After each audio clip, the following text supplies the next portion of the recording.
Braves and baseball fans, it's time to take a trip from coast to coast across Major League Baseball. There it goes, a long drive. If it stays fair, home run. One strike away. Sandy into his windup. Here's the pitch. Swung out and missed a perfect game. Fly ball deep left center. Grissom on the run. Yes! The Atlanta Braves have given you a championship. Listen to this crowd. Left side, Swanson to first. Braves are world champions. Braves and baseball talk, straight from the diamond. Here's Grant McAuley.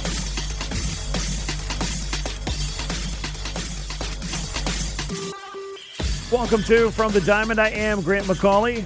We are live from the Kia Studios of Sports Radio 92.9 The Game in Midtown as we wrap up a weekend for the Atlanta Braves that unfortunately is going to follow the trend that we have been on for quite some time this season. And every Sunday, it seems inevitable at this point. The Atlanta Braves lost a game, they lost a series, and their season, which continues to be one of not being able to meet their expectations or really anybody's reasonable expectations for this club, was dealt yet another blow, as was their hope of trying to turn this season around. And if this sounds like a broken record, if this sounds like the show I did last Sunday, or the Sunday before that, or the Sunday before that, or the Sunday before that, it's because it is.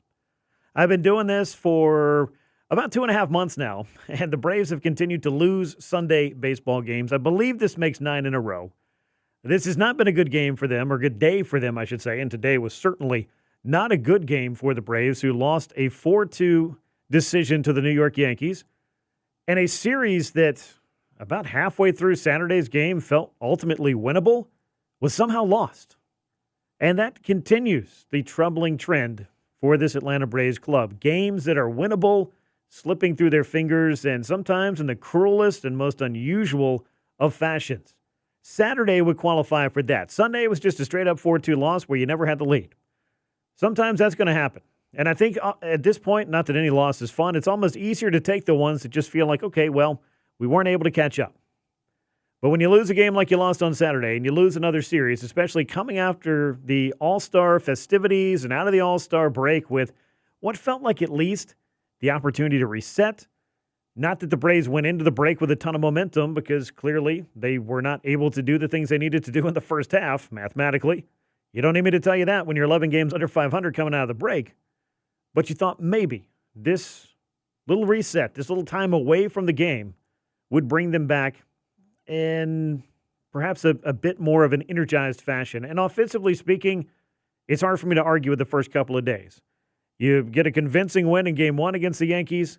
You march out to a nice big lead in Game 2, but you're unable to put it away because the bullpen game, as they often do, went awry. And to say it went awry might be selling it woefully short, but the bottom line is it led the Yankees back into the series, and the Yankees, who desperately needed, I think, to start this second half off with a little momentum and what's becoming quite the race over in the American League East, they needed this win. And they were able to get this win. They did so behind Marcus Stroman, who outdueled Grant Holmes, who was not bad. But this game, the Braves offense was unable to do the things it needed to do. And that's kind of been the story this year. There's a lot of games to lay at the feet of the offense. Saturday was certainly a game to lay at the feet of the Braves bullpen. And ultimately, the bullpen is going to be in this position, I think, for the foreseeable future because you are asking them to cover a ton of innings.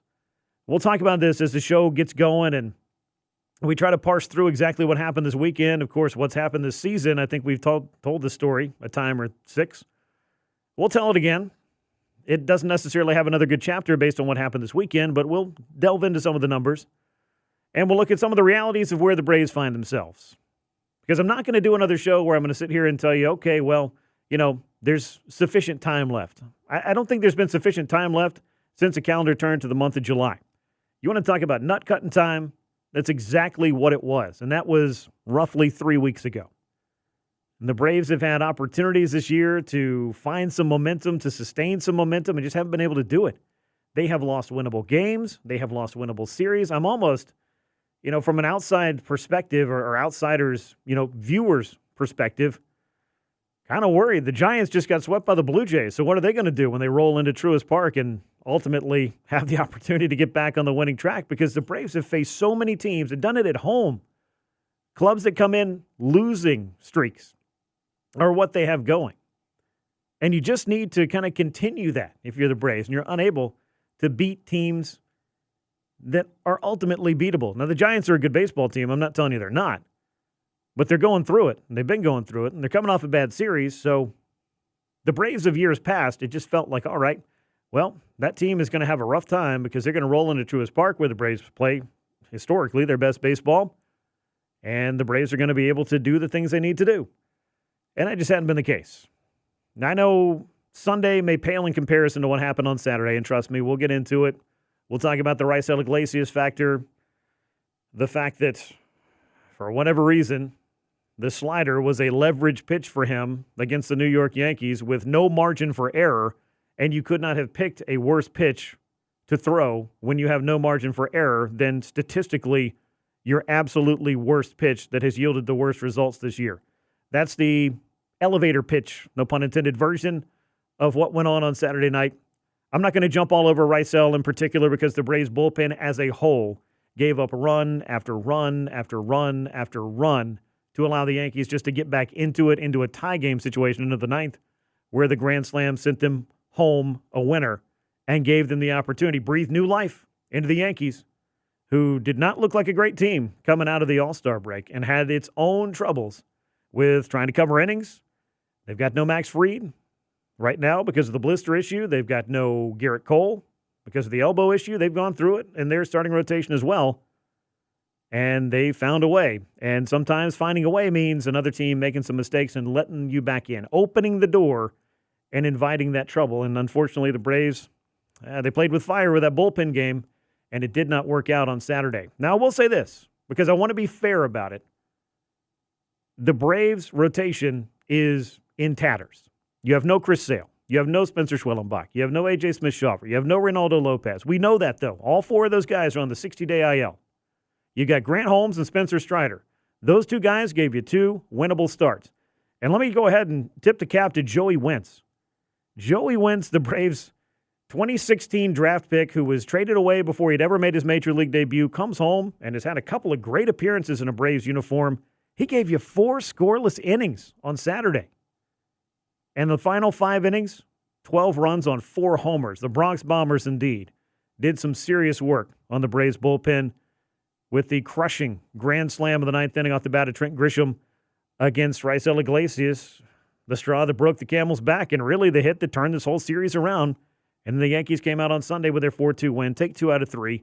The Braves continued to fall further below 500 and further out in either race. And I think it's, as Roddy Piper used to say, at least he did late in his career, reality check time. If the Braves haven't already had it, and I think anybody who has gone through what they've been through this year is probably well aware, time has been ticking. This is another series, another game that comes off the calendar, and they're not going to put any more back on there for you. You got 64 games left after today, and I'm going to give you some numbers. And I did this last week, and I have to update them because, hey, we're looking at another 7 days that's gone by. And if the Atlanta Braves want to get to 500 this year, they're going to have to go 38-26. 38-26 is .594 baseball. That's the winning percentage they would need to go the rest of the season. Right now, the Braves are sitting on a .439 winning percentage because they are 43-55. They are 13 games out of the National League East. They are 10.5 games out of the final wild card in the National League. If they wanted to make it interesting, if they wanted to at least create question as to whether or not their season is truly done before we got to the All-Star break, it would behoove them over the 10 games coming out of the break leading up to the trade deadline to have gone on what we say or what we call in the baseball world a heater. Losing 2 out of 3 to the Yankees and losing in the fashion they did on Saturday would not qualify as a heater. It would qualify as yet another blow to the Braves' fleeting, fading, faint playoff hopes. And that, unfortunately, is where they sit. And they're sitting there before we've even gotten to the end of July. And I'm one of those folks that, and I think that maybe it bugs people, I don't know. I've watched a lot of baseball. I know improbable, crazy things can happen. But if the Braves want to get to a wild card spot, which last year, and I've kind of set this bar, it meant you need to get to 89 wins. the road, it's not a road, the steep mountain that you have to climb to get there would involve the Braves going 46-18 over the final 64 games. That's to get to 89 wins. That's 7-18 baseball. Currently, no one in baseball is sitting on a 7-18 winning percentage. If they were, they'd win, 130 games, something like that. The Braves are not playing like a team that looks like it's going to be on track to win 130 games over a 162-game sample. I think we know that. I think we can be realistic about the fact that any hopes that the Braves had of getting back into it might have already disappeared when we got to the month of July. And they were unable to find any kind of momentum. And again, against sub-500 teams, in one-run games, in all of the different metrics you can look at. And I know we talked a lot about the run differential for this club, which is better than some other teams that are well over 500, which, hey, it's baseball. It's weird. But to get back to my point, I know I'm one of those people that, having watched a lot of baseball, I can say, like, crazy things happen, but the math is not mathing for the Atlanta Braves in 2025. I mean, to go on this kind of run, I went back, there is historical precedent in the team's franchise history. You might have heard, or you might not have, so let me introduce you to the 1914 Miracle Braves, a team that was in last place around July the 4th and proceeded to go 68-19. They also had 4 ties. They did ties back then. They'd never heard of a swing-off, I guess. But 68-19 and 4 in their final 91 games. They ran away with the pennant. They won the World Series. It's hanging at Truist Park if you want to check it out. It's not far from the Hank Aaron statue in Monument Grove. So if you want to get your picture taken there, well, you're one of probably very few that do. But it has happened before. But when I'm having to tell you about something that happened 2 years after the Titanic sank, over a century ago, probably not feeling good about our odds of this kind of thing happening. I mean, Halley's Comet has come and gone more times since then. And I'm not even tracking Halley's Comet. I just know that it has. But the point is, the Braves have to feel like this season is one of frustration on so many different fronts because the pitching staff, the injuries, the bullpen inconsistency, yes, I get all that. That drives people bananas. The bullpen had come into, at least in the middle to late portion of June, at the time that Chris Sale was injured, they had thrown the fewest amount of innings of any bullpen in Major League Baseball. The less you have to use it, typically the better the bullpen performs. Then you lose Chris Sale. Then you lose Spencer Schwellenbach.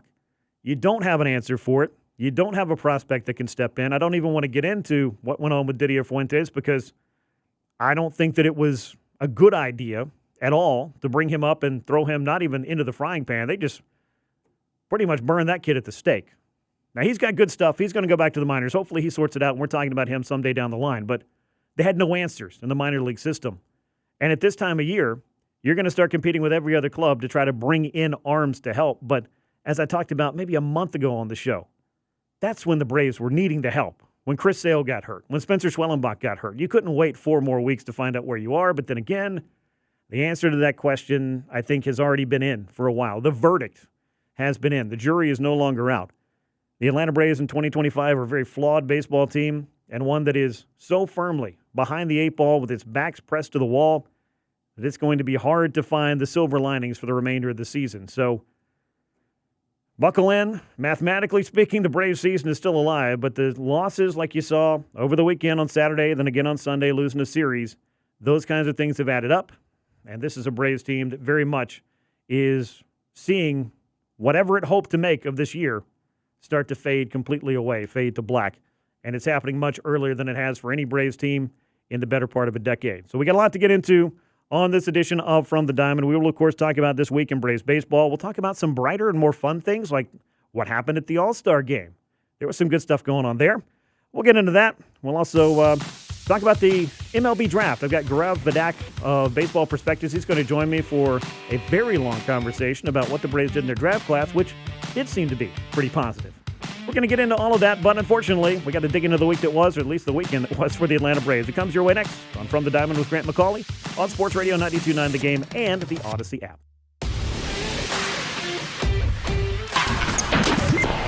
I love baseball. Now back to more Grant McAuley and From the Diamond on Sports Radio 92.9 The Game. Welcome back into From the Diamond with Grant McAuley on Sports Radio 92.9 The Game. We're live from the Kia studios. On a Sunday, we are wrapping up what is, again, The continued disappointment for the Braves on the weekend. And coming right out of the All-Star break, you were hoping that maybe there had been some factory reset going on, maybe what they call a warm reboot, trying to change something about the settings for this season to recalibrate coming out of the All-Star break. And, man, the early returns on Friday, it looked awfully good. Saturday was shaping up pretty well until it didn't, until it wasn't. And ultimately, the Braves lost a heartbreaker against the Yankees as the bullpen imploded. And Atlanta's hopes of winning that series went with it because they were unable to, were the Braves, to find the offense on the Sunday game because the Braves have just flat out struggled on Sundays and struggled in the daytime and struggled in interleague play. And you get where I'm going with this. There's just an awful lot of stats, records, splits, whatever you prefer, however you like to take your stats. 2 sugars, 1 cream, black on the rocks. Whatever the case is, the stats are just not good for this Atlanta Braves club when it comes to the record. And I was looking at a few of these during the break and trying to figure out, as I talked about opening up, where the season went wrong. Well, you might say 0-7 out of the gate there, buddy, and you might be right. That 0-7, that's a bad start. Not going to even begin to tell you that it couldn't have gone worse on that opening road trip because I don't know that it could have. But the Braves had a chance. The Braves turned things around and got over 500 at the middle of May. And then they proceeded to go on a bender, a tailspin that undid all of the positive momentum and traction that they had built after the 0-7 start and becoming the fastest team in baseball history to start 0-7 and find its way back to 500. And I think there were, 5 or 6 of those teams in general. So just doing that is a monumental accomplishment. But you wouldn't know it when you're looking at the particular record of this club now, and it's 43-55, 12 games under 500. But let me stick a pin in that. The month of June for the Braves, 11-15. Not the worst, not the best, but it certainly was not a step in the right direction. So you knew at that point that the Braves were going to need to come out in the month of July and make something happen. And what's happened is the Braves have gone 5-10. They continue to sink further and further and further under 500. They continue to lose series. They continue to lose games that they are in until they're not. And that just kind of is what this club is. And at some point in the year, and unfortunately, and look, I know there's 162 of these things, and I'll tell people that. But at some point, the math is no longer on your side, and that's the point of the season that the Braves have gotten to here. They're 13-24 in one-run games this year. That is a stat that is just an indictment on the 2025 Atlanta Braves because good teams typically find a way to at least play circa 500 ball in one-run games. It's in, like, great teams might have a great one-run game record. I'll tell you, the 2021 Braves played like 57 one-run games and had a losing record by a lot. They went on to win the World Series, so you don't have to win all your one-run games. I'm just pointing out, you've got to be more competitive inside of those games. And if you're looking for the ones that almost were or the ones that you could really say what if about, yeah, the ones that you end up losing by 1 are probably the ones that are the most painful. The Braves are now 12-21 in day games. That's another stat that feels like it's been going on for a while. I think 2022 might have been the really bad year where it felt like getaway days and day games were just almost like a fait accompli. Well, the Braves took 2 out of 3. Don't even need to play game number 3. If they won the first 2, they're not going for the sweep. It just kind of is what it is. Now, I say that tongue-in-cheek because there's a lot of different things that can go on third game of a series, whether you're resting the previous 2 nights starting catcher, whether it's just changing the lineup a little bit to give somebody some playing time. I know the Braves did that over the course of the 90s and 2000s, just based on the kind of roster that they had. And you're just trying to maybe throw around some at-bats. But at this point, that's not what we're talking about. We're talking about trying to get the best players the most at-bats that you possibly can all season. And for the rest of the season, I mean, maybe all season would be a good time to do that as well, but 88 of those ships have sailed. The Braves are 6 of 21 when it comes to the head-to-head records against the teams that they have played. They have played 21 different teams this year. They have a winning record against 6 of them. And these 6 of them, other than the New York Mets, not really the most impressive hit list. The Minnesota Twins are on there. The Braves grabbed a 3-game sweep against them. That's the only club that the Braves are unbeaten against this year. And I could go on. But this is not a show that I have here for 2 hours to read stats to you. But these were a few that I pulled in between the break that just kind of underscores the fact that the Braves have, inside the numbers, are struggling.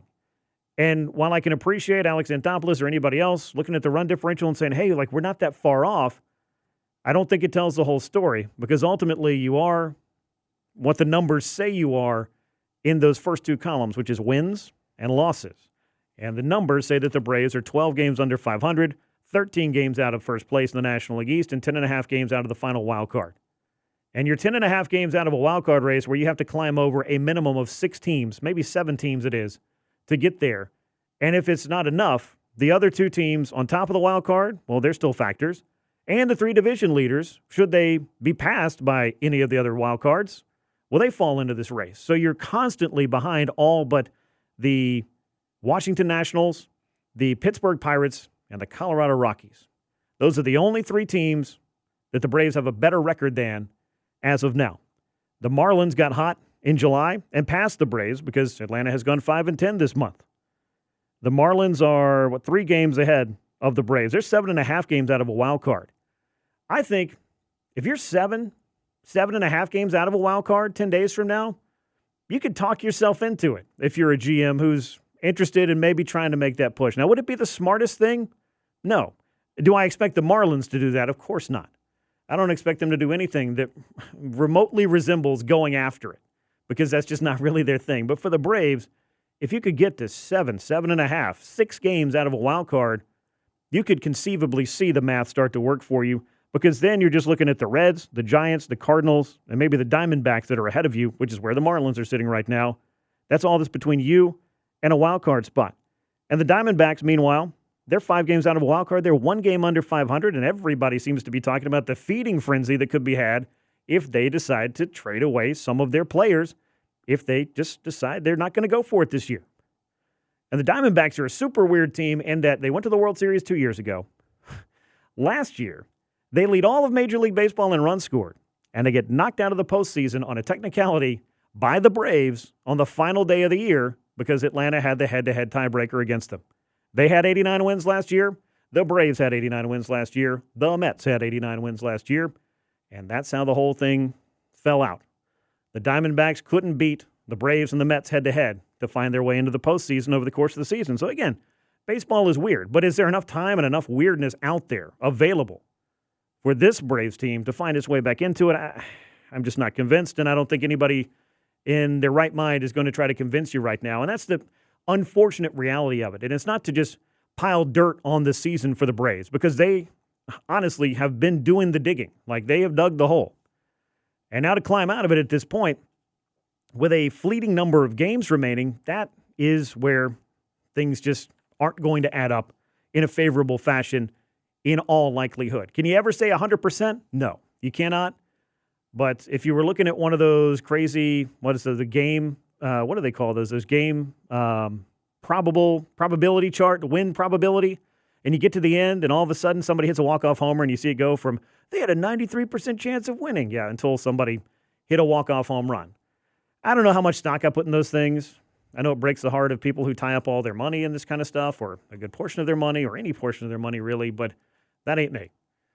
But either way, it's tough to imagine the scenario that would get this Braves team back into it, and they're going to have to make some hard choices regardless here in the next week to 10 days, because if the Braves don't go out and make some kind of drastic move in the standings, you can't ask for drastic moves for the roster. And I don't expect there to be drastic moves for the roster, but there are some pieces that the Braves could look to move that could make sense for some other clubs, that could add a little bit to fortify the minor league system, which we're going to get into the Braves draft, which I think was a great one.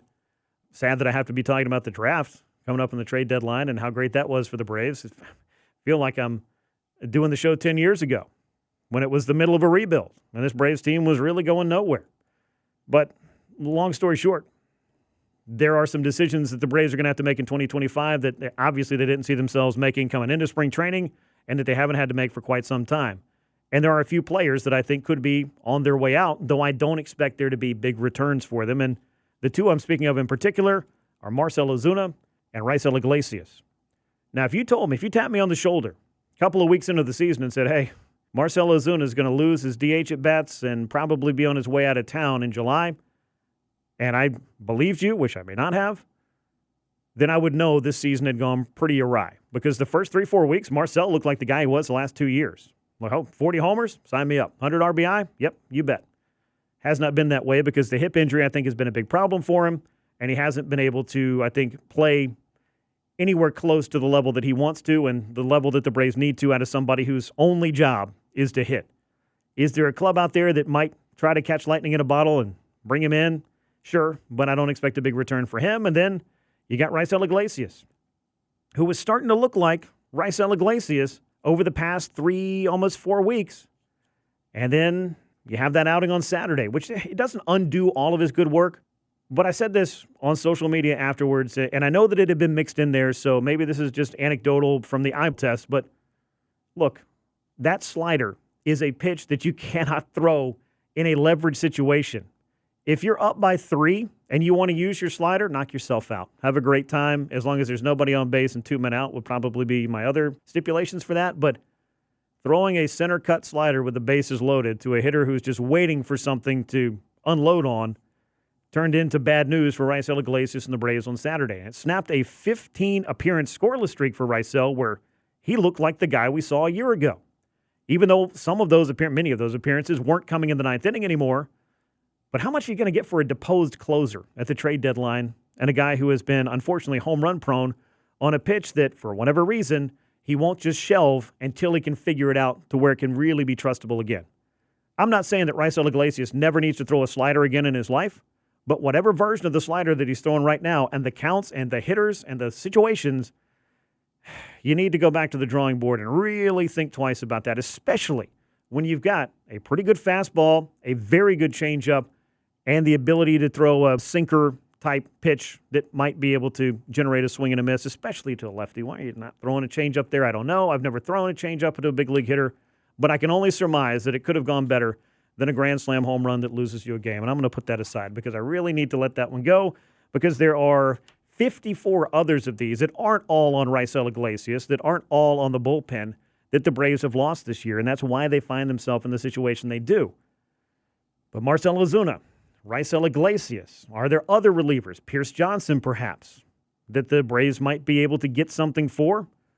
It's the situation that they have to be in at this point because I don't think they can hang up the phone. I don't expect any of the players under big multi-year deals to be going anywhere. I don't expect Sean Murphy to be going anywhere. And you can see at this point the Braves have basically decided, all right, let's give the Murphy-Baldwin tandem a run because of Marcell Ozuna's deep slump that he's been in since the beginning of May. I mean, it kind of puts the writing on the wall for Marcell, who is a 10-5 guy, who's got the right to veto a trade if he wants to. But if he's not going to play, I think that might be part of the thinking ultimately. Get a chance to go join a winner and play every day or closer to every day or more than you are in the other place. A lot of times that'll be one of the deciding factors. But the Braves are going to have to face some decisions that they haven't in quite a while in terms of the selling that they do, but you know that they want to retool for next year because they expect to see Chris Sale again this year. They hope to see Spencer Schwellenbach again this year. They should see, I believe, Reynaldo Lopez again this year. And what's this club going to look like when it comes back in 2026? Healthy, hopefully, with the starting pitching that it needs, and maybe the ultimate one-run game equalizer that could have benefited the Braves way back in the winter. Finding a couple of more reliable bullpen arms so that when some guys like Raisel Iglesias did falter, that you had an operational plan B or plan C or plan D. The depth is just not there. And that, I think, is just kind of the point with that. So that's where the Braves are at the moment, and it's a place where they don't want to be and a place where over the next 10 days we're going to see, I think, a very different trade deadline than we've seen in quite some time. When we come back, we will talk about the Major League Baseball draft and the Braves draft class, which looks unlike any draft class we have seen for this club in quite some time. A whole bunch of position players to start off. Well, that's something new. We'll talk to Gaurav Vedak of Baseball Prospectus about the Braves draft class, some of the top players that they picked in that, and the effect on the Braves minor league system. It comes your way next on From the Diamond with Grant McAuley on Sports Radio 92.9 The Game and the Odyssey app.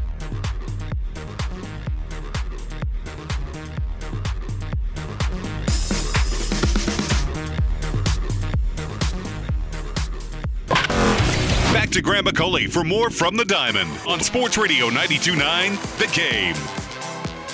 Welcome back into From the Diamond with Grant McAuley on Sports Radio 92.9 The Game as we continue from the Kia Studios here on a Sunday. It's the Braves and Yankees wrapping up their three-game weekend series. However, there was a lot going on at Truist Park this week for some Braves, for some Yankees, and of course, for a brand new crop of players looking to blaze their own trail that hopefully leads to the major leagues and perhaps an all-star game or two one day. We'll find out, but bottom line, we need to get into the MLB Draft and particularly what the Braves were able to accomplish in what was a very different-looking draft class for them. To help me break it all down, I want to welcome in Gaurav Vedak of Baseball Prospectus, who joins me on the WadeFord.com hotline right now.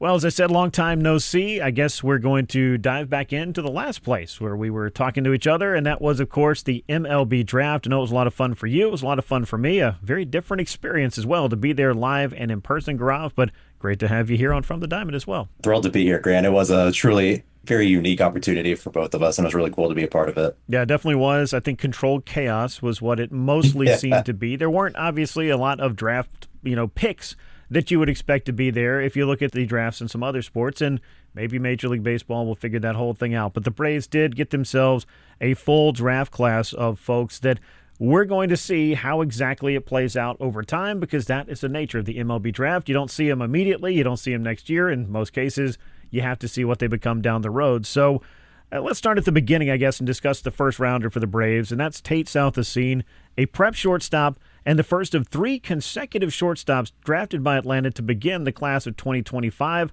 I think that got everybody's attention, and Southesine wasn't necessarily on the radar for a lot of folks, at least this early. What do you think that the Braves saw here to pull the trigger so early and make Tate Southesine their first-round pick in 2025? Yeah, I think it was honestly a couple of things. One, you liked the skill set. You liked how he projects to be really a five-tool player. He's got, especially for his age, a good hit tool. He's got developing power, and it looks like with his frame, he's able to add more into it. Nice swing. He's got a lot going on right before the pitch, but when he's ready, he's nice and calm, and he's ready to attack the ball. He's got good speed. He should be able to stick at short, and then he's got a good arm. So overall, you're looking at a legitimate, really, really talented shortstop, and you see a lot of projectability. So even with the floor with prep players, you tend to have high variance. I think his floor is that of a pretty solid minor league ball player, but then of course you could easily see the projectability into a really solid above average shortstop. Yeah, it's going to be interesting to see with all of these guys, and we'll talk more because, as I mentioned, the Braves did take multiple shortstops and infielders really early on in this draft, where they end up as they go through developmentally in the Braves organization. But typically with shortstops, you're going to find the best athlete on just about any team at just about any level playing that position. So I guess I say all that to say it's not surprising to see the Braves go with three shortstops early on, or if they are going to go with three position players, that they are all shortstops.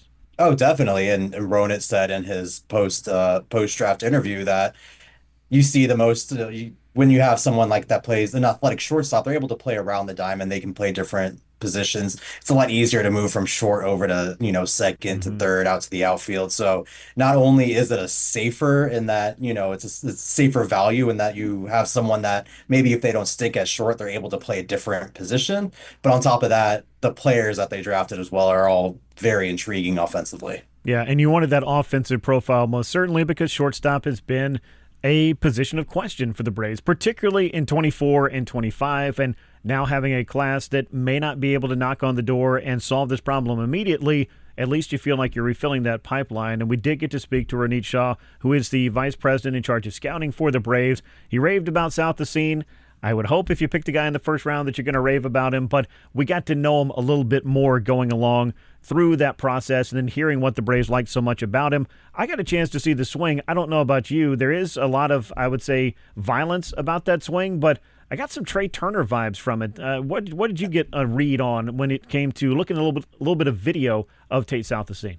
I honestly love that you went to Trey Turner. That's exactly who I kind of see, especially with his developing speed. He doesn't have, that top end speed that someone that Trey does, but it's a nice level swing. He's able to then produce some loft by generating a little bit of backspin with his swing path as well.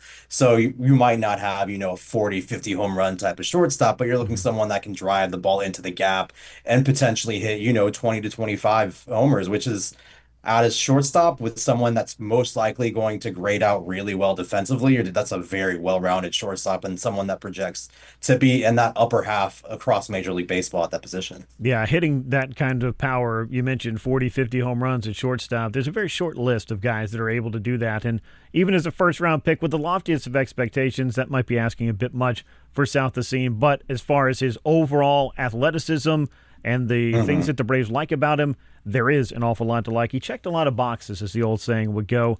Now, obviously, there's a math equation that the Braves had to solve as well. The strategy of using their draft pool, which was just over $9 million. South Acuña signed for significantly under slot, less money than MLB assigned to the 22nd overall pick in the draft. Walk us through an underslot signing and why this kind of thing matters so much, I guess, in the calculus of inking your draft class.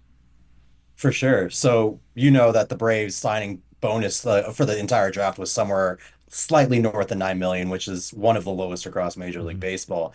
They still had the same amount of picks. They had the same amount of picks that they have to sign all 20 players. So like you have to be strategic with how you use that money. You see some of these first round talents. Tyler Bremner, I think, signed for upwards of $9 million. You do that, that's the entire draft pool for the Braves, and they're not able to sign anyone at all. Uh, the way that they went about it is you can kind of tell if you take a broad step back and take a look at the draft as a whole. It looks as though the Braves had, a handful of players that they were really, really in on the top, 5 or 6 picks, ones that were going to go north of or close to $1 million. And to be able to facilitate something like that with their 9 million cap, they had to then go heavy on the senior signs to be able to get some kind of higher projectable relievers that were safer to sign, bring down that cost, and then they were able to use that excess spending on other players like Lodis, like a Briggs McKenzie, like Connor Essenberg, where they're then able to take on, potential first round talents, and that's what I have them graded out as with Connor and Briggs. Maybe not this specific draft itself, but then when you talk about 3 years from now when they're exiting college, I believe those are first round talents. So the Braves were able to identify 4 players that I believe they graded out to a day one at least grade. And then they wanted to make sure everything else worked behind that. And that's when you come across some of those senior signs on day 2 later in the draft, the run on relievers that the Braves had. Yeah, and when you look at these senior signs, as Gaurav was talking about, it just means guys who are at the end of their college career, so the next step for them is going to be signing a professional contract, so you feel pretty good about the signability of most of those guys, especially down in the draft. Chatting with Gaurav Vedak of Baseball Prospectus. He joins me on From the Diamond with Grant McAuley on the WadeFord.com hotline as we talk a little bit about the Braves draft class, or a bit about the Braves draft class. We've really only gotten through one pick, but let's talk about Alex Lodis, who's the next man up for the Braves. Shortstop out of Florida State, coming off a very complete season that had him up for some major accolades, including the Golden Spikes. Drafting a college shortstop would seem to signal Atlanta may have eyes on solving the position sooner than later, at least in my view, but at least it gives him an option, even if his arrival in the big leagues is not necessarily imminent. Absolutely. And, I spent a lot of time watching Alex at Florida State. I've seen what he's able to do. Last year was absolutely magical. And you want to be cautious with these players, right? Especially college players. You think that they're going to move quickly, but it's a big gap. The difference between college and then minor league baseball is big enough, but then college and Major League Baseball is astronomical. You want to be cautious, but the way I view Alex, I think he's got the potential to make an impact on the big league team within 2 years. And the reason I say that is that while his hit tool is fringy and he does, he's aggressive, just a tad bit aggressive with a high chase rate. If the Braves are able to rein that in a little bit, one, he can 100% stick at shortstop. I have absolutely no issues with him at short. He's got the arm strength for it. He's got the footwork for it. He should be able to be at least average to slightly above average defensively. I see the vision that the Braves have for him offensively. He's someone that can really hit the gaps really hard. He's got really good power for the position. If he's able to, again, cut down that chase percentage just a little bit and stay within the zone and do what he's capable of doing, I think he's someone that moves up really, really quickly with, starting in Augusta. I think this year you could potentially see him all the way up to Columbus. And then next year, maybe not making the game, maybe not making the big league team out of spring training, but making a name for himself, putting himself on the map as someone to consider later on into the season, and then especially into 2027. Yeah, and that's really what the Braves want to give themselves, is the option to develop somebody at the right pace, but know that they could impact the big leagues and the big league roster in a rather timely manner. And we'll see exactly how this plays out. But depending on where you play your full season ball, especially in that first year, it can go a long way towards, I guess, charting the path, if you will, for somebody like Lodis. Now, Cody Miller was Atlanta's third pick on day one. The third rounder flashed some impressive skills in the Southern Conference at East Tennessee State. He's got plus speed. That jumps off the page. And like all of these shortstops, as we talked about, and why you would take three of them here very early on, he should have the versatility to adapt to another position as he develops as well. And that seemed to be something Ronit Shah was not shy about pointing out, particularly with Miller. Cody was someone that I wasn't necessarily aware of at the very beginning of my draft process. He was more of a late pop-up guy out of East Tennessee State. And like you said, Grant, like, I see the tools that the Braves obviously saw. Now, his hit tool is a little behind right now, probably at a 45, fringe 50, which is about average to slightly below average. But you see someone that knows the zone, that does not whiff. I think he had a sub 8% whiff percentage or something like that. Wow. Someone that just always makes contact when the ball is in the zone.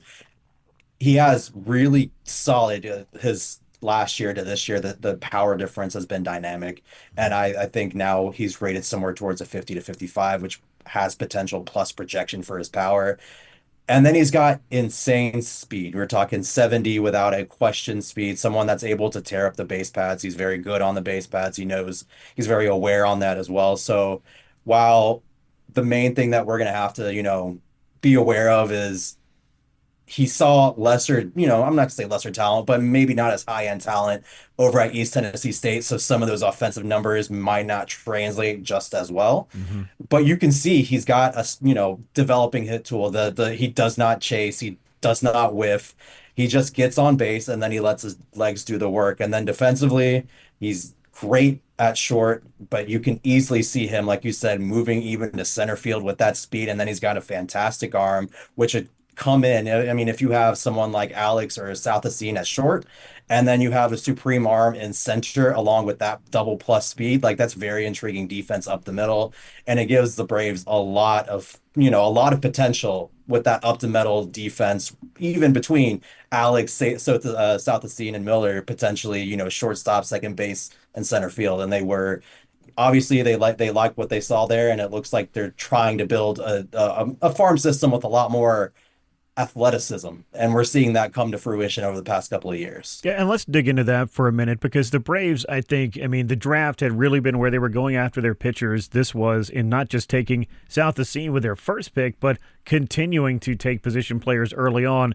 Quite the departure for the Braves and their overall draft strategy. This was the first time since 2019 the Braves had selected a position player with their top pick. That, of course, was Shea Langoliers, who was part of the Matt Olson trade. So even if these guys don't all become future Braves, they do become prospects. They become capital in your system, and other ways to make your club better include trades, as if I need to tell anybody, around trade deadline season. Even if this isn't the kind of year where the Braves would be expending those kinds of chips, you want to have a farm system that has more than the Braves have been able to, I think, produce by anyone's metrics or by anyone's particular prospect ranking list. I've talked to a lot of guys inside the industry that say, those lists are nice. They let fans get to know some players that are in the system, but teams don't necessarily go by those lists, obviously, when they're out doing their buying, selling, trading, what have you. So it should just be interesting to see how this draft class in particular, with a focus on position player talent, is able to kind of reload that pipeline, because, Gaurav, they've used the international signings, at least recently, to try to bring in an influx of bats.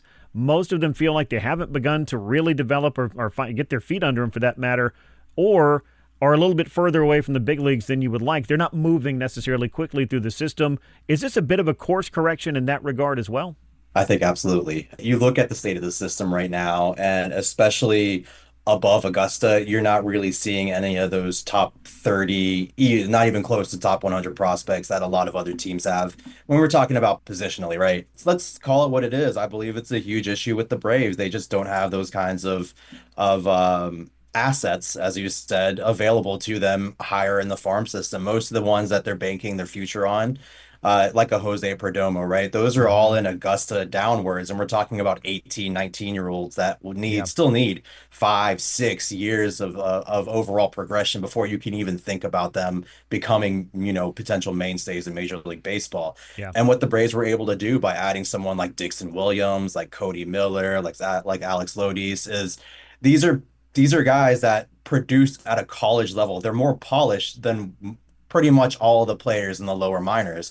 And so they all almost automatically become some of your most intriguing prospects, positional prospects. You're just looking at a lot more polished players on the upper minors, which is something that the Braves desperately needed. Because if you go and look through the organization and really you go and look through these box scores, I'm not saying to be a box score scout, but if you look at the box scores, you're seeing OPS is sitting around 600, and you can't have a full organization of that. You need to have higher end talent pushing at least each other to get better and to improve. And so I think the Braves identified that issue, and I think they saw that they needed to correct it, and this was a really good step in the right direction.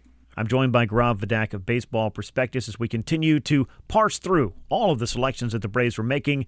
Well, we talked a lot about the first few picks of the draft class for the Braves here in 2025, a draft class that was very focused on position players, but wouldn't you know it, by the time they got to their fourth selection of the day, the Braves couldn't help themselves. And I don't blame them. They had to take a pitcher, and they took a pretty good one because we need to talk a little bit about what went on with Briggs McKenzie, who is a prep pitcher. And I think we can also kind of go back to what we talked about with South Racine and the underslot signing there. Briggs McKenzie, a lefty who was committed to LSU, a school that is known for producing top arms. He opted to sign a $2.9 million contract to begin his pro career with Atlanta.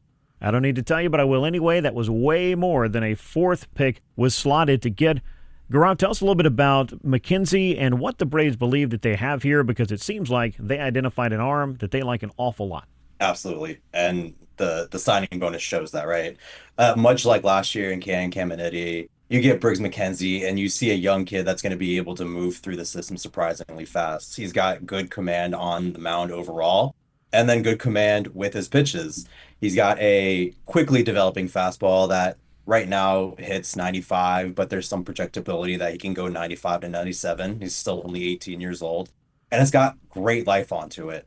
His best pitch right now is his plus to close to double plus curveball that he's able to spin over 3,000 RPM. That thing is a beautiful pitch and is already at 18 plus. And then on top of that, you can add on a changeup that right now grades out as average and could probably become a plus pitch. So with Briggs, you get someone that has the ability to throw 3+ pitches, throw 97 from the left-handed side, which everyone knows probably plays higher to 98, 99 miles an hour. We're going to have a little rough patch to begin with as he begins to get his, real adult body, right? And the adult strength where he's able to sustain that velocity over a full game. But he's someone that will come in and throw strikes, who will come in and rise in the system very, very quickly. Obviously, the Braves saw someone that they gave a first-round grade to, right? That's not, you don't throw around $3 million in the fourth round without thinking he's got a huge potential. Yeah. And I think it's safe to say everyone sees that with Briggs. I was going to ask you about that because obviously the commitment to LSU tells you that he was going to go to one of the top programs. If you're looking for LSU products, well, you'll find quite a few of them who have pitched in the big leagues. I think the most notable, obviously, is Paul Skeens, who started his second consecutive All-Star game. I'm not going to tell you that Briggs McKenzie has to do that to be a worthwhile pick, but you brought up a really good point, which is the Braves knew that if this guy goes to LSU and continues on this track, you're not getting him in the fourth round. You're not getting him for $2.9 million in 3 years. You kind of needed to jump on this now, and if you believe in the pick and you believe he's the most talented player available to you on the board, which is one of the other things you hear when people talk about their draft strategy, then you owe it to yourself to try to get those types of talents. But I feel like, Gaurav, this involved a little bit of creativity for the Braves to make the math work inside that $9 million bonus pool structure that we talked about earlier, because the Braves obviously didn't have the most money of all 30 teams to work with to get this class done, but they didn't seem to come up short on the talent side of things, and that is not an easy needle to thread. I mean, when you look at the numbers on the outside, he takes up a third of your draft pool, right? So someone that you essentially have to build your entire draft around just to be able to sign. And like you said, he goes to LSU and his costs in 3 years might be closer to 11 to 13 million. So the Braves saw someone that they think has that kind of high end potential. I believe has that kind of high end potential. And so while you look at it and you see 3 million right now, and some people are saying that seems aggressive, that seems like a lot of money, in the grand scheme of things, who knows? The Braves might have saved themselves close to $8 to $10 million just by taking him in the fourth round and going over slot there. Yeah, it should be, again, fascinating to see the development of McKenzie, the development of all these guys, really, but the equation that the Braves were trying to work out in getting as many different top talents that they'd identified was certainly impressive. When you look at those first 4 picks, the position players the Braves were able to get in those first 3 picks that will help them to start to restock the farm in a way that I think will be meaningful, and we'll get into more of that a little bit later on. The Braves went right back to position players with their 5th and 6th picks in this draft. Quite a different-looking draft class overall in that regard. They went with Dixon Williams, a second baseman out of East Carolina, then an outfielder in Connor Essenberg, a prep product out of Illinois. Tell us a little bit about those two and kind of where they fit into the overall picture of the draft class the Braves were able to construct. So Dixon Williams, I think, is a great fourth round pick. He was really solid college shortstop, pretty solid hit tool. He kind of like takes out the scene in that like he doesn't have any extremely loud tools. He just plays everything the way that you're supposed to. He should provide versatility. He should be able to hit. He should be able to hit for decent power, play defense just fine, and then has a good enough arm to play, either short or second, potentially third. And then when you go to someone like Connor Essenberg, I was so wildly impressed that the Braves went with him in the 5th round. I wasn't sure, especially after Briggs, how the money would work out. Ultimately, Connor got over $1 million in the 5th round, and he was a commitment to Kentucky. He was supposed to be a two-way guy there. The Braves want him as an outfielder, and his potential is just astronomical. Right now, the only thing that he's really lacking is that execution with his hit tool. It lags behind just shortly, but what 18-year-old has an advanced hit tool, right? If he's able to get that hit tool and become someone and hit for average, you're talking about someone that has enormous power that will be able to easily play a corner outfield spot, provide solid defense, has a fantastic arm, and he's one of those guys that you can project can go for 40-plus homers because of how he's built and how his swing is. It's a really high-end wild card that the Braves went with Connor Essenberg, and he's someone that could end up being potentially really the star of the draft class. And sometimes you just have to take that gambit on a player you believe Absolutely. in the tools, and this is not a place where it feels like an overreach either. You can spend a little bit more money on it to make sure that you're able to sign him. That's the important part of utilizing a pick because, as it may seem obvious, but folks may not realize, well, why didn't they take this guy or this guy or this guy or this guy? It does come back to the draft pool, the signability of these players as well, and how much maybe they believe in the commitment to the school that they're going to. If you draft somebody, especially in the higher end of the draft, and you can't sign them, that really throws your entire strategy out the window, doesn't it? Absolutely. We saw it with Carter Stewart just a few years ago. Your entire draft class is then in danger just because you base so much around, especially day one, and then especially those first 4 rounds, that your entire strategy can be completely useless if you're not able to sign someone like a Connor Essenberg or a Briggs McKenzie.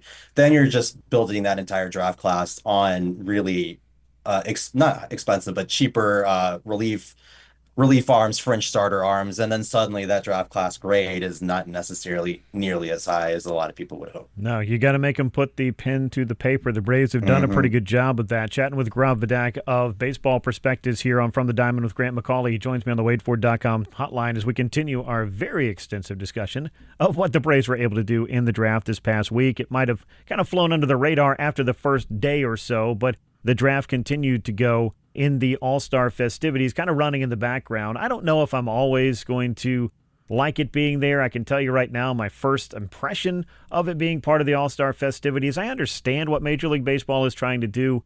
I just feel like there's a better way to do it. And from a work perspective, it's a lot to unpack. It's a lot to parse through, especially when you're hosting an All-Star game, which won't be the case every year. But my first world problems aside, I'm kind of curious from your side, moving the draft from June into the All-Star break.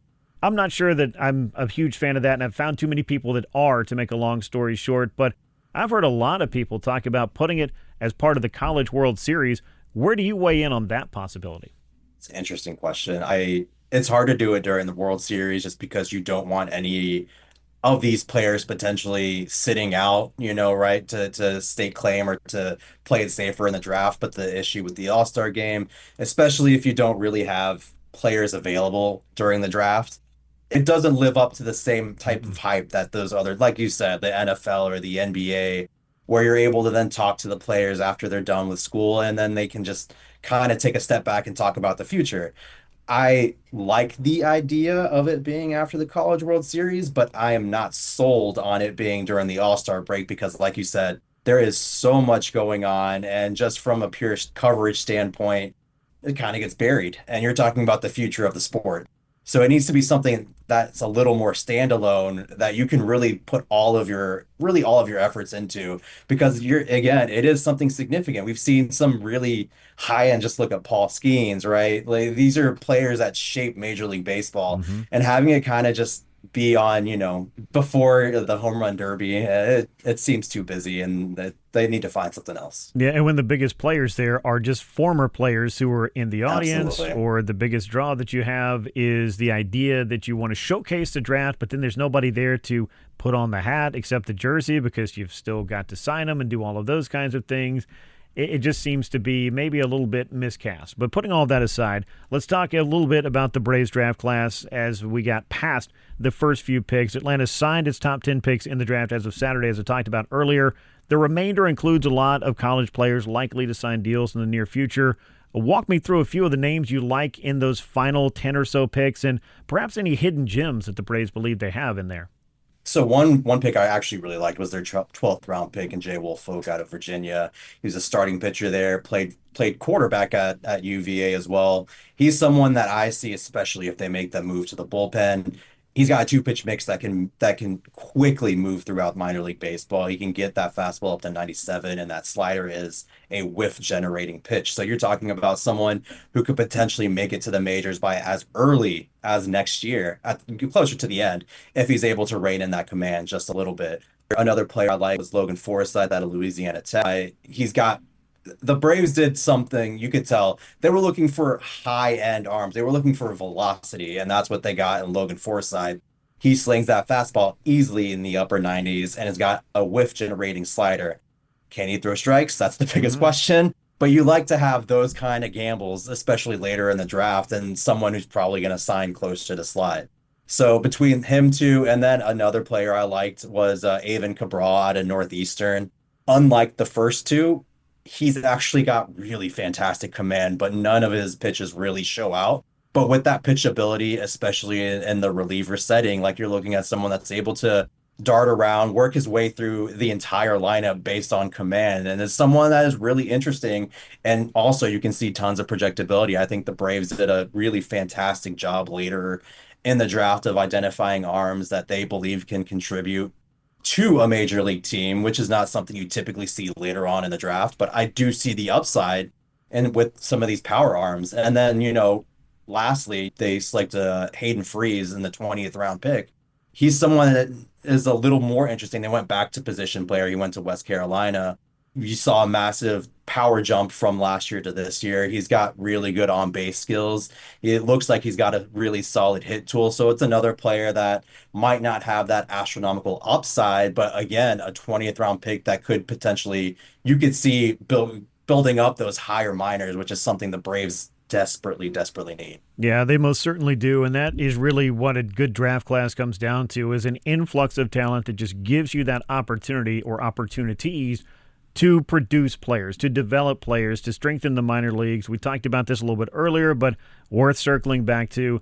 The Braves, from a position player standpoint, have been really, really thin in the minors. It doesn't mean that there's not a Drake Baldwin or a Michael Harris that might roll along through here every once in a while, and that you might not find, as the saying goes, the odd pearl here and there, but there just hasn't been enough quantity of the quality that the Braves have needed. And it does seem like, Gaurav, that this draft was designed specifically to address the long-term viability, especially from a position player standpoint, and the trajectory that the Braves' overall system was on, to start giving them the opportunities to develop some of their own talents, to replenish that pipeline, and to have options when they do go through a season like 2024 and to a certain extent 2025, where big league pieces go down. Can you call someone up? Can you use some of those pieces to acquire the player that you need to fill that hole? That is all part of the math and all part of the overall strategy of a good draft class. And this seems to be one that has an awful lot of potential. I wish I could say anything else to put on top of that, but you said that perfectly. I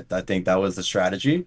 And by all accounts, the Braves did a really good job because even the position players that they drafted late, you can see they have the tools to at least hit the ball, and they're going to be players that you keep within the organization, throughout their entire careers. Now, again, you don't know where they're going to end up, but they're not players that have that high bust potential, which is something that is good, but can also be really bad. And right now, what we're seeing is a lot more of those bust potentials in the organization, which is why there's just that lack of positional depth. But I think you nailed it, Grant. I think that's exactly what they tried to do. And by all accounts, they did a great job at it. Time will tell how it all plays out. That's the way it works with draft classes. That's the way it works in life. And so we'll see who exactly among these players that we talked about today will be the future stars for the Atlanta Braves. Gaurav, Vedak, Baseball Prospectus, appreciate all of your time. Look forward to catching up with you again soon. We'll have to regroup and discuss maybe how this minor league season plays out for the Atlanta Braves overall. Looking forward to that conversation, Grant.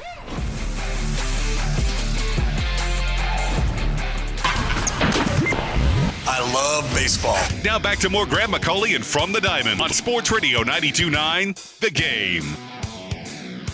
This is From the Diamond. I am Grant McAuley, and these are the Kia Studios, the Sports Radio 92.9 The Game. We are wrapping up the weekend and putting the finishing touches on what was a forgettable start to the second half, as it were, for the Atlanta Braves, who dropped 2 out of 3 to the New York Yankees and will now get set to welcome the San Francisco Giants into town. That series starts on Monday night. Monday, Tuesday, Wednesday, then an off day on Thursday. Then the Braves are going to have to hit the road, and that will be the run-up to the trade deadline, which is a little bit later this month. We're not going to get into all of the trade speculation right now, but a few things of note to talk about when it does come to the Atlanta Braves and where they find themselves at this particular juncture. It's not a place that they have found themselves in quite some time. I'd say 2017 to be precise. Really, if we're looking for a trade deadline where the Braves were wheeling and dealing pieces away, I'm hard-pressed to really find one, because in the midst of that rebuild, there weren't a ton of pieces in season anyway that the Braves were trading and really yielding and getting much from. Now, they did make a very large trade with the Los Angeles Dodgers, 3-way deal with the, I believe it was the Arizona Diamondbacks at that time. Just a huge deal that involved trying to get a left fielder who will remain nameless for the time being.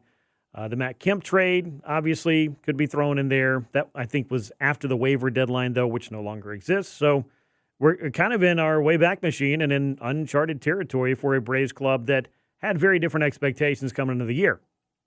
This is a team that expected to be in the playoff hunt right now, looking for pieces to add.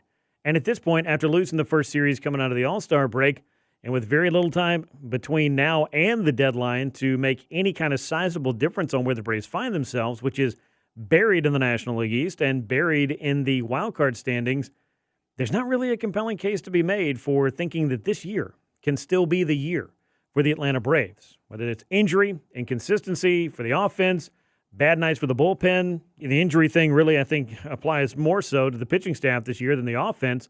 Unlike a year ago, things did not add up for this Braves club. Now, Michael Harris, I noticed coming out of the All-Star break, and maybe a little bit before the break, chatting with a few people online and kind of watching the progression of his adjustments, but he has changed his batting stance.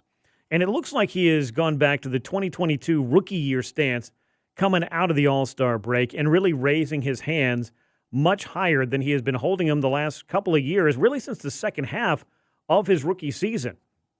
Now, he brought the hands down as an adjustment to get a little bit more plate coverage, get a little bit more power in his swing, and that, I think, was effective to a certain extent.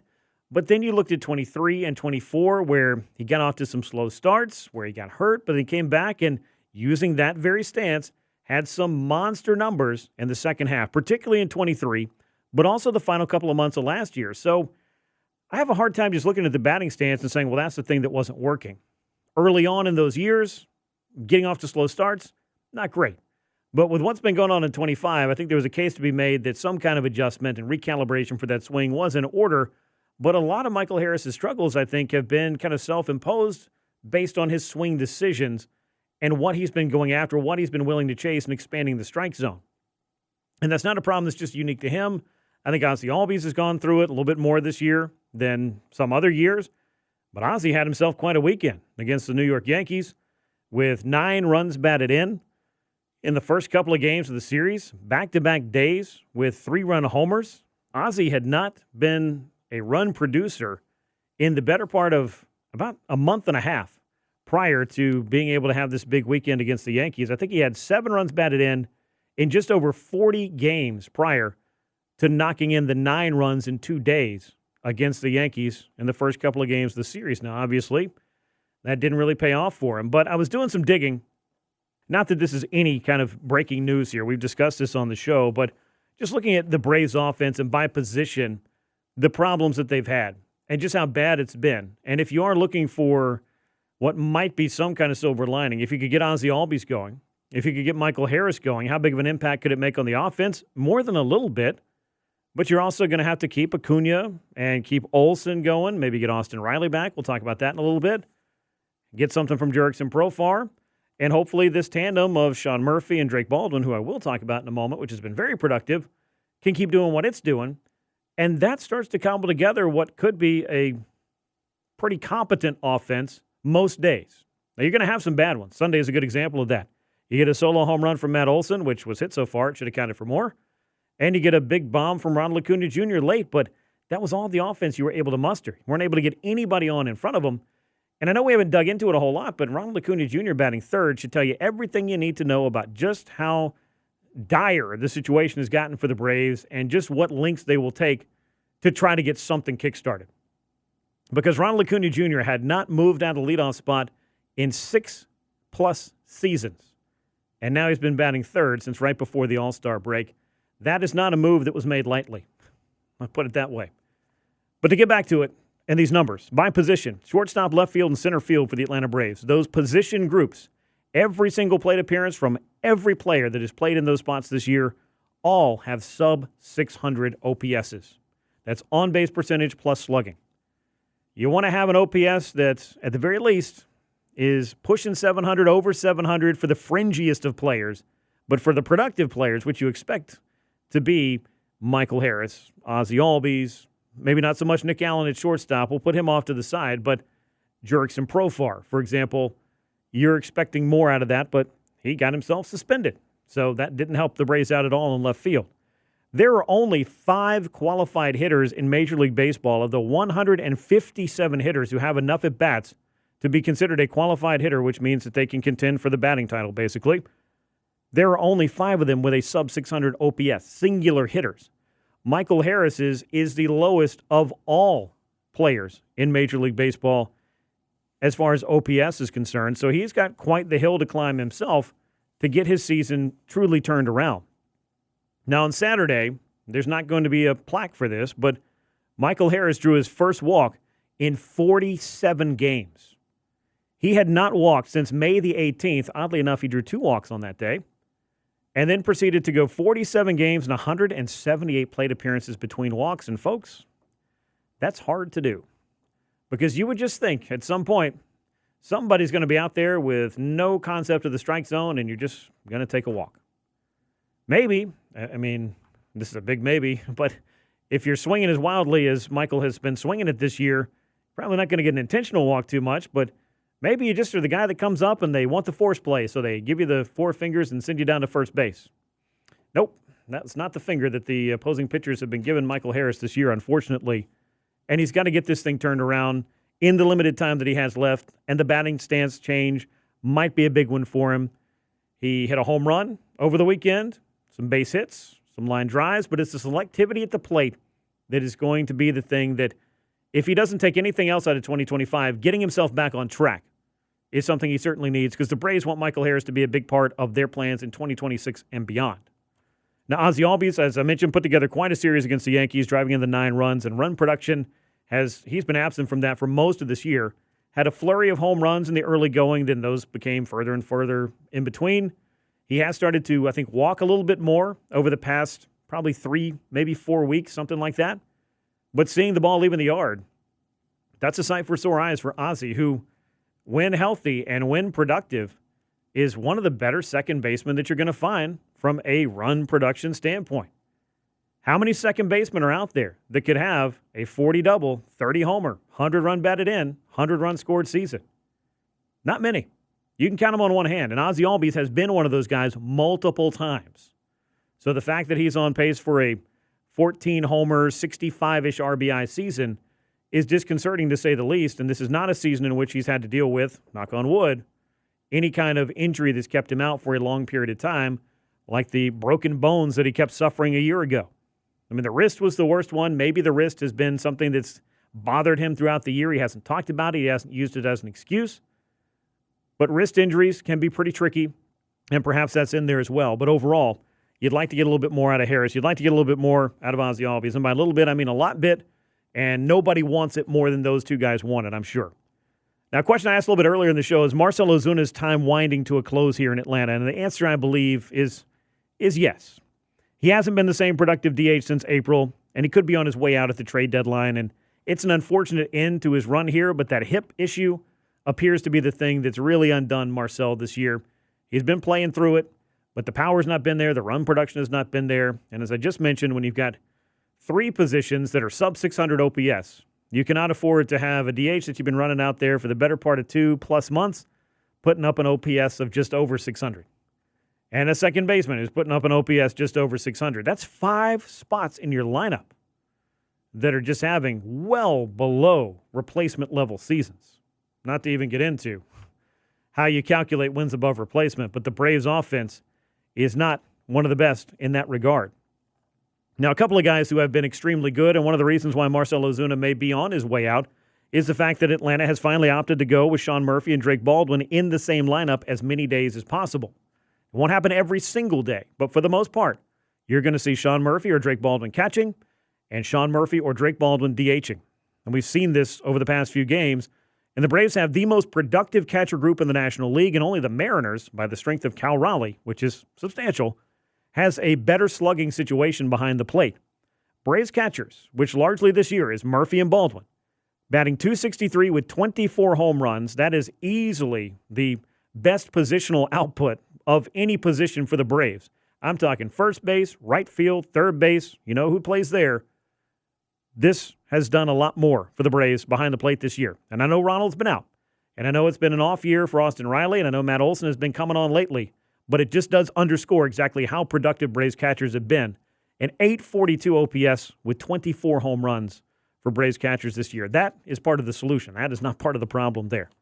Speaking of Austin Riley, the abdominal strain that he suffered just before the All-Star break, hopefully he's going to be back sooner than later. Sounds like he's eligible to come off the IL on Tuesday and should. Took batting practice on Friday, was also doing some running over the weekend as well. So the faster you can get Austin Riley back, who was really starting to swing the bat a bit better over the last 3-4 weeks, that could be helpful as well. But you need all the firepower that you can possibly get, as the Braves have been underpowered in the lineup thus far this year and have been somewhere between 21st and 24th in Major League Baseball in runs scored. And even when you score 9 runs like they did on Saturday, it's not a guarantee that they're going to get a win, because this is a club that has more problems than that. It has a lack of starting pitchers, and it has a bullpen that has been undependable at times this year and couldn't have picked much of a worse night than they picked on Saturday for things to slip through their fingers. Now, we'll talk a little bit more about the Atlanta pitching staff when we move forward, because the rotation has several question marks in it, but there are a couple of things that are going right for the Braves. One of them is named Spencer Strider. We'll talk about his resurgence, and we'll also give you an update on when we might see Chris Sale back on the mound for the Atlanta Braves. What comes your way next is From the Diamond with Grant McAuley. Continues on Sports Radio 92.9 The Game and the Odyssey app. Here we go now. Baseball, talking Braves and beyond. Baseball With From the Diamond, Sports Radio 92.9 The Game.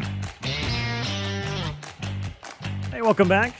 It's From the Diamond. I am Grant McAuley on Sports Radio 92.9 The Game. As we close things out here from the Kia Studios in Midtown on a Sunday evening, and a weekend for the Braves that did not go according to plan, though it looked awfully good over the first at least game and a half for Atlanta. Win on Friday, loss on Saturday, loss on Sunday. 2 out of 3 go to the New York Yankees. Next in, the San Francisco Giants, as the homestand will conclude. And then the Braves will hit the road and be out there until the trade deadline, which is fast approaching as of Sunday, what is it? Less than 11 days away now, as teams will start making their selections and bringing them to the front. And if they want to have them on the playoff roster, then that's when you have to do it these days. But I don't know that the Braves are going to have to spend a whole lot of time worrying about that. We're not going to spend a whole lot of time talking about that at this point. I think we've covered it enough at this particular juncture of the show, and I thought maybe let's just change the tone. Let's talk about something good. How about Ronald Acuña Jr.'s right arm? Let's talk about something great. One of the best throws in baseball history. I'm not here for the slander. You can argue with a brick wall if you don't think it was, or if you think it was only good because the runner wasn't good. That's part of what made it great.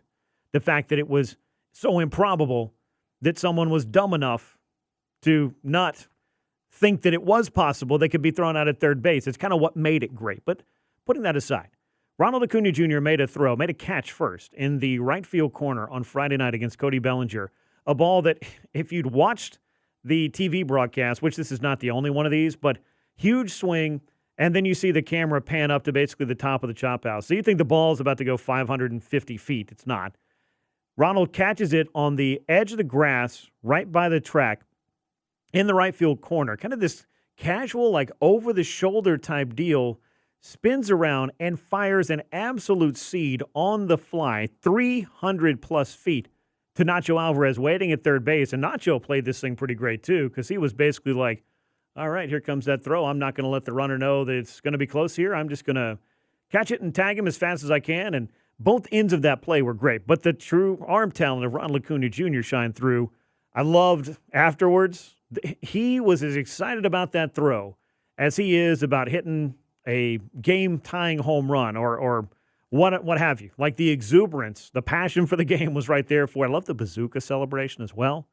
We got him throwing the grenades on the home runs. Now we got him shooting a bazooka out of right field. I mean, Ronald Acuña Jr. is a weapon of mass destruction when it comes to what he can do for a baseball team, and he showed it off. That's why he's a five-tool player.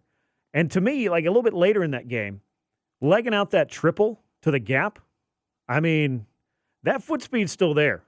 He has 2 surgically repaired knees and is still making it around the bases in basically 12 seconds flat from home to third, running 30 feet per second sprint speed. That is elite level sprint speed. Ronald still got that in his back pocket. In addition to that right arm and right field, in addition to all the things he can do at the plate, it's a complete player. One of the best players that you were ever going to see. Ronald Acuña Jr. was on display again on Friday as far as the arm was concerned. Hit a monster home run in the 9th inning on Sunday. It's a little too late for the Braves, but Ronald just continues to post. I was looking at these numbers. If he were able to play 162 games at the paces that he's on this year, 42 homers, only 80 runs batted in, though. That's kind of part of the offensive ineptitude overall for the Braves. Not really something Ronald can do a lot about. 145 runs scored, 117 walks, and an OPS over 1,000. If you're looking for the player that Ronald Acuña Jr. was in 2023, the unanimous MVP, those are the kind of numbers you would see over the course of 162 games. That's just how good this guy is. And I felt like for the palate cleansing that we needed after a weekend that was a little bit forgettable, Ronald Acuña Jr. continues to provide reasons why he is somebody that you want to be paying attention to at all times. You don't want to be taking a bathroom break or buying a beer when this guy comes up to the plate, and apparently you can't look away when the ball is hit his direction as well. So some really, really cool stuff there as far as Ronald Acuña Jr. is concerned. Now, the Braves pitching situation, that has not been as fun, and it's gotten worse and worse because of injury. It started early. Losing Reynaldo Lopez definitely hurt. And then a little bit after that, losing A.J. Smith-Shawver was certainly another blow to this rotation because he had been pitching extremely well. I think he could have a say in maybe the Rookie of the Year award. Unfortunately, A.J.'s season is over with Tommy John surgery. And although we might see again, and we don't know yet what role that'll be in, it might be as a reliever. But then in the middle to late portion of June, you lose Chris Sale. And a week, 10 days after that, you lose Spencer Schwellenbach. And at that point, the Braves' greatest strength had become so far depleted that it was going to be difficult to imagine this pitching staff being able to withstand that level of injury. And I've said this before, and I'll say it again. I know the Dodgers had like 12 or 14 pitchers on their depth chart as far as starters were concerned this year. They're going through it or have gone through it as well. Now, they've also spent a ton of money on that rotation and really everything as far as that's concerned. But they have not been able to sidestep injury altogether as well. But the Braves particularly did not have the pieces in place in the minors to be able to call up a top prospect who was ready to really contribute to the starting rotation. We saw that go pretty much the other way when the Braves decided to do a call-up and throw somebody into action. But there is some, I guess, positivity in the rotation at least once every fifth day, and that, I think, is Spencer Strider. Spencer Strider has turned back into the version of the pitcher that the Braves very much need him to be. The guy who you can depend on to go out, work as deep into the game as he can, pile up the strikeouts, and keep this thing manageable. First 5 starts of the year, a 5.40 ERA, and just 24 strikeouts in 25 innings. I say just because it's Spencer Strider. Strikeout per inning is very good, but Spencer Strider, a little bit more is expected based on his track record and based on his ability. He also allowed 5 home runs in those first 5 starts, but the last 7 starts for Strider, that ERA is down to 2.53, and he struck out 58 batters in 42 and 2/3 innings, allowed just 3 home runs over that 7-start stretch. So Spencer Strider is looking a lot like Spencer Strider again, and that is nothing but good news for the Braves. The bad news is you have Spencer Strider and Grant Holmes, and then basically 3 question marks in rotation because Bryce Elder, for as good as he looked for about a 6-start stretch, moving from May into June, has looked completely lost from June into July and doesn't look like he's going to be a big factor for the Braves rotation. And now with no Schwellenbach and no Sale and no Smith-Shawver and no Ronaldo, it's just hard to imagine being able to cobble together a rotation that's going to help the Braves do what it needs to do. And the bullpen is going to take more lumps. And I think we saw that with these bullpen-type games where you're just trying to get 3-4 innings out of somebody who opens it up and then piecing it together with 5 or 6 other guys coming in and trying to throw some kind of meaningful innings that keep you close. And I've talked about this with these bullpen games. This is nothing new. And this is certainly not unique thoughts for me, or unique to me. But every time you open that bullpen door and bring in another pitcher and another pitcher and another pitcher and another pitcher, you increase the likelihood that somebody's not going to have it that day. Because you can't expect 6 relievers to come in and be perfect or close to it. Somebody's going to have a bad day. And as it happened on Saturday, somebody's, plural, pretty much everybody had a bad day after Joey Wentz. Who, again, that's a fun story. Joey was drafted by the Braves in 2016. In fact, we talked about the draft a lot with Gaurav Vedak of Baseball Prospectus here on the show. But Ian Anderson signed under slot, partially so the Braves could sign Joey Wentz and Kyle Muller, who were some competitive balance picks that they had gotten during the rebuild. Now, Kyle Muller did pitch briefly for the Braves. Then he was traded to Oakland. He was their opening day starter, I believe. Was that this year or last year? But either way, didn't really make an impact here. And Joey Wentz was traded away at the trade deadline in 2019 for Shane Green, and now finally finds his way back to Atlanta. And he's thrown 2 very impressive outings. Really like the cutter that he's working with. Has a good mid-90s fastball. Maybe he's a little bright spot in the midst of a rainstorm for the Braves as far as the injuries are concerned. But it's going to take a lot more than that, I guess is my point. Now, Chris Sale is throwing. I talked to him at the All-Star game. It did seem like he was pretty upbeat about the process so far, but he knows, and everybody, I think, involved in the medical side of things knows, it all depends on how quickly he can heal, the pain tolerance that might be involved with anything once you get back to throwing, and then you're going to have to build back up to be able to throw at least, I would think, 80, 85 pitches so you can jump back in there, or at least 75 or 80 pitches if you want to make him a 5-and-dive guy. And I don't think Chris Sale wants to be a 5-and-dive. But you'll take 5 innings of Chris Sale over 5 innings of just about anything else you could possibly imagine that's in the Braves system at the moment. So we'll throw that out there. Seemed upbeat about his progress, though, is my point. And as soon as those ribs have healed and the reaction for those can kind of be measured and you can start to set a timeline, maybe he could be back by, I think it's August 18th or 19th that he's eligible to come off the 60-day IL. But we're about a month away from that. Spencer Schwellenbach, they still hope to see him pitch this year, but no prognosis as of yet. The elbow may be feeling better, but he hasn't tested it with throwing. And that, of course, will be what tells the tale. But he's also on the 60-day IL, and you're probably looking at first, second week of September if he's able to come back and throw it all this year. And then I think at that point, if the Braves are so far out of it, do you really want to push him through that whole process this year or give it more time into the offseason and really let this thing calm down, really let it heal? Because a fractured elbow Not a fun injury. Not that any injury is, but a little bit unorthodox, and maybe more time is what he needs. But the Braves and Spencer Schwellenbach, of course, will make that decision as they go down the road here and see how his elbow is responding and how it's healing. Now, this rotation, as I mentioned, I thought was going to get a little bit of a boost, perhaps, from Dane Dunning. That's the trade they made this week, picking up the righty from the Texas Rangers. He had kind of pitched his way out of their rotation, out of their plans. Was a very useful, serviceable starter a couple of years ago. He had 3 straight years of 25-plus starts for the Rangers. That's a pretty good resume. You'd think, okay, well, this guy's got significant starting experience at the big leagues. Let's bring him in here. He was starting in the minors at AAA. Not altogether impressive numbers, but maybe a change of scenery, new opportunity would kind of give Dane Dunning the chance to hit the ground running in his new home here in Atlanta for however long that's going to be. Well, I thought Dane Dunning might be the piggyback option for Joey Wentz. He did not pitch on Saturday. The Braves bullpen game went kind of sideways. Then we saw Dane Dunning on Sunday. I thought he looked pretty good. I think the Braves, I talked to Dane, I asked him about what he foresees his role being, and he said, whatever opportunity or whatever role they need me in is what I'll do, but they could stretch him out moving forward and maybe start to look at putting him into the rotation. And I don't know why I'm putting maybe, possibly, perhaps on all of this. What do you have to lose? At least this guy's done it before. That's not a ringing endorsement of somebody. But either way, you've got to, I think, make the best of what you have. And you knew you need to go out and get something, and you got somebody. Let's see if he can be some part of this.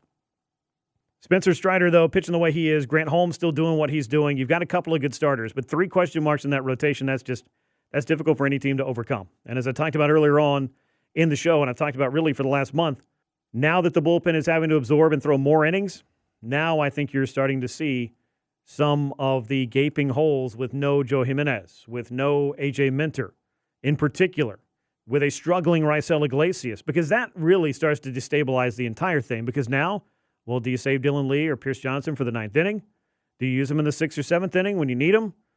Do you use Raisel Iglesias in the 7th inning? Because if he blows it in the 7th or blows it in the 9th, it really doesn't make a difference ultimately at the end of the day.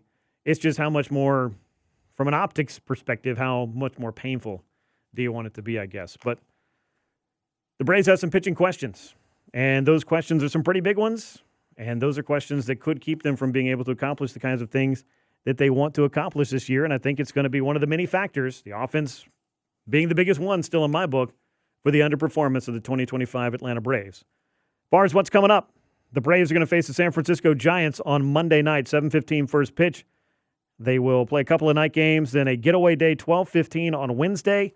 Braves are off on Thursday. Then it's a trip to face the Texas Rangers as they head out on the road. They will also be seeing the Royals. They will also be seeing the Cincinnati Reds, and we'll be in the run-up to the trade deadline. Now, we got another show between now and then. The Braves have another week to try to make the most of whatever they can to turn this thing around. But as far under 500 as they are at this point, it's going to be pretty difficult to see a team that's 43-55 completely flip the script over the final 64 games of the year. They need to play basically 600 baseball to get back to 500. They need to play over 700 baseball to get to that 89-win plateau that got them into the postseason a year ago. That, my friends, is a tall order. But then again, you already knew that. I want to thank my guest for this show, Gaurav Vedak, who gave us a lot of time to talk about the Braves draft class. It was fun chopping that up with him. Sure, we'll have him back on, talk about the impact on the minor league system a little bit later this year, but that's going to wrap us up for this week. My thanks, as always, to Dom for all the great work behind the glass, keeping the show on the rails here, and my thanks to all of you for making From the Diamond part of your baseball regimen. You can subscribe wherever you get your podcast. You can also find it on the Odyssey app, and I will be back with you next Sunday for 2 more hours of Braves and baseball talk, and I look forward to it. Until then, I'm Grant McAuley. This has been From the Diamond on Sports Radio 92.9 The Game. So long, everybody.